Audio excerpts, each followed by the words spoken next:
स्वागत आहे मित्रांनो आपल्या एका आणखी नवीन व्हिडिओमध्ये. मित्रांनो, आजच्या व्हिडिओमध्ये आपण ज्येष्ठ नागरिक प्रमाणपत्र म्हणजे ज्याला आपण सिनियर सिटीजन सर्टिफिकेट असं म्हणतो, हे प्रमाणपत्र कसं काढायचं याविषयी आपण माहिती घेऊया. मित्रांनो, हे सर्टिफिकेट काढण्यासाठी तुम्हाला त्या व्यक्तीचं 60 वर्ष पूर्ण असणे कंपल्सरी आहे. गुगल क्रोमवर आणि सर्च करायचं आहे आपले सरकार. आपले सरकारच्या वेबसाईटवर आल्यानंतर तुम्हाला पहिले इथे न्यू युजर रजिस्टर यावर क्लिक करायचं आहे आणि तुम्हाला इथे त्याचा अकाउंट तयार करायचा आहे. ज्या व्यक्तीचं तुम्हाला ज्येष्ठ नागरिक प्रमाणपत्र काढायचं आहे, त्याचं तुम्हाला अकाउंट तयार करायचं आहे. ऑप्शन 1 वर क्लिक करायचं आहे. इथे मला जिल्हा निवडायचा आहे आणि त्यानंतर तुम्हाला एक मोबाईल नंबर टाकायचा आहे आणि सेंड ओटीपीवर क्लिक करायचं आहे. इथे तुम्हाला तुमचा एक युजर नेम तयार करायचा आहे. इथे तुम्हाला मोबाईल नंबर किंवा आधार कार्ड नंबर तुम्हाला इथे एंटर करता येतो. इथे चेक युजर नेम अवेलेबिलिटी तुम्हाला क्लिक करायचं आहे. आता तुम्ही जो हे युजर नेम आहे एंटर केलेला हे तुम्ही वापरू शकता. तुम्हाला पासवर्ड एंटर करायचा आहे. कन्फर्म पासवर्ड, तुमचं फुल नेम, इथे ऑटोमॅटिकली नाव तुमचं मराठीमध्ये येऊन जाईल. नंतर तुम्हाला तुमची डेट ऑफ बर्थ एंटर करायचे, एज आय एक्सेप्ट करायचं आहे आणि तुम्हाला रजिस्टर करायचं आहे. रजिस्टर केल्यानंतर मित्रांनो तुम्हाला आता पुन्हा एकदा होम पेजवर यायचं आहे आणि तुम्हाला इथे लॉग इन करायचं आहे. तुमचा युजर नेम टाकायचा आहे, पासवर्ड टाकायचा आहे, कॅप्चा एंटर करायचा आहे आणि तुम्हाला डिस्ट्रिक्ट चूज करून लॉग इन करायचं आहे. हॅलो मित्रांनो, लॉग इन केल्यानंतर तुमच्यासमोर आता याचा डॅशबोर्ड ओपन झाला आहे. तुम्हाला इथे लेफ्ट साईडला यायचं आहे आणि एक डिपार्टमेंट चूज करायचं आहे. रेव्हेन्यू डिपार्टमेंट तुम्हाला इथे चूज करायचं आहे. त्यानंतर तुम्हाला इथे सब डिपार्टमेंटमध्ये रेव्हेन्यू सर्व्हिस घ्यायची आहे आणि तुम्हाला इथे सीनियर सिटीजन सर्टिफिकेट या ऑप्शनवर तुम्हाला क्लिक करायचं आहे आणि प्रोसीड करायचं आहे. सर्व्हिस लिस्टवर क्लिक करायचं आहे. त्यानंतर तुम्हाला सीनियर सिटीजन सर्टिफिकेट या ऑप्शनवर तुम्हाला क्लिक करायचं आहे आणि आता तुमच्यासमोर इथे हे डॅशबोर्ड ओपन झाला आहे. इथे तुम्हाला डॉक्युमेंट दाखवत आहे.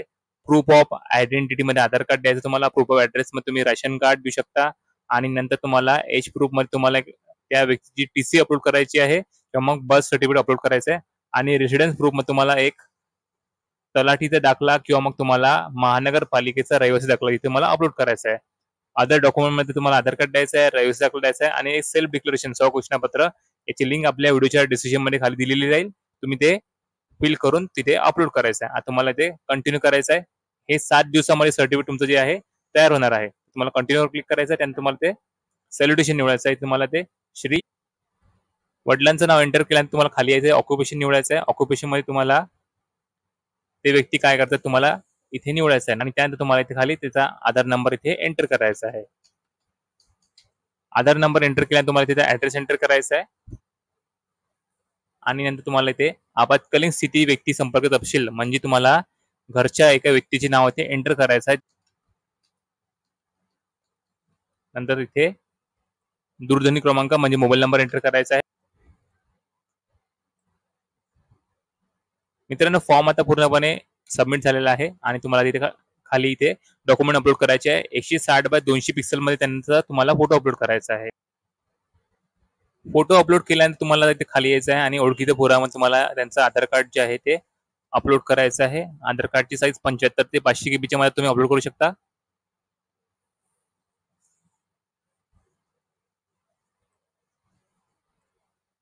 नंतर तुम्हाला वयाच्या पुराव्यामध्ये शाळा सोडल्याचं प्रमाणपत्र म्हणजे टीसी अपलोड करायची आहे आणि नंतर रहिवासी पुराव्यामध्ये तुम्हाला महानगरपालिकेचा जो दाखला आहे तो तुम्हाला इथे अपलोड करायचा आहे. इतर मध्ये तुम्हाला आधार कार्ड अपलोड करायचं आहे. इतर मध्ये तुम्हाला पुन्हा एकदा रहिवासी दाखला अपलोड करायचा आहे आणि स्वघोषणापत्र मध्ये तुम्हाला हे प्रमाणपत्र तुम्हाला भरून अपलोड करायचं आहे. डॉक्युमेंट अपलोड केल्यानंतर तुमच्यासमोर असा मेसेज येईल, your document has been saved successfully. नंतर तुम्हाला ओकेवर क्लिक करायचं आहे आणि तुम्हाला तिथे 69 रुपयाचं पेमेंट करायचं. कन्फर्मवर क्लिक करायचं आहे तुम्हाला. त्यानंतर डेबिट कार्डवर क्लिक करायचं आहे, पे गव्हर्नमेंटवर क्लिक करायचं आहे, फॉर प्रोसीड फॉर पेमेंटवर क्लिक करायचं आहे आणि तुम्हाला इथे क्यूआर कोडवर क्लिक करून भीम यूपीआय क्लिक करून मेक पेमेंटवर क्लिक करायचं आहे आणि हा क्यूआर कोड स्कॅन करायचा आहे. क्यूआर कोड स्कॅन केल्यानंतर तुमच्यासोबत पेमेंटची रिसिप्ट येईल. पेमेंटची रिसिप्ट डाउनलोड करून ठेवायची आणि नंतर तुम्हाला 7 दिवसानंतर एकदा पुन्हा या पोर्टलवर यायचं आहे. होम टॅबवर यायचं तुम्हाला इथे. मित्रांनो, होम टॅबवर आल्यानंतर आता तुम्ही पाहू शकता इथे तुमचं सिनियर सिटीजन कार्डची सर्व्हिस दिसत आहे. इथे तुम्हाला करंट स्टेटस अप्रूव्ह दिसत आहे म्हणजे तुमचं जे सिनियर सिटीजन सर्टिफिकेट जे कार्ड जे आहे ते तुमचं 7 दिवसामध्ये बनून रेडी झालं आहे. तुम्हाला हे कार्ड जे आहे ते डाउनलोड करायचं आहे आणि ज्येष्ठ नागरिक प्रमाणपत्र आहे याची सवलत तुम्ही घेऊ शकता. पुन्हा भेटूया आपण एका नवीन व्हिडिओमध्ये. जय हिंद, जय महाराष्ट्र.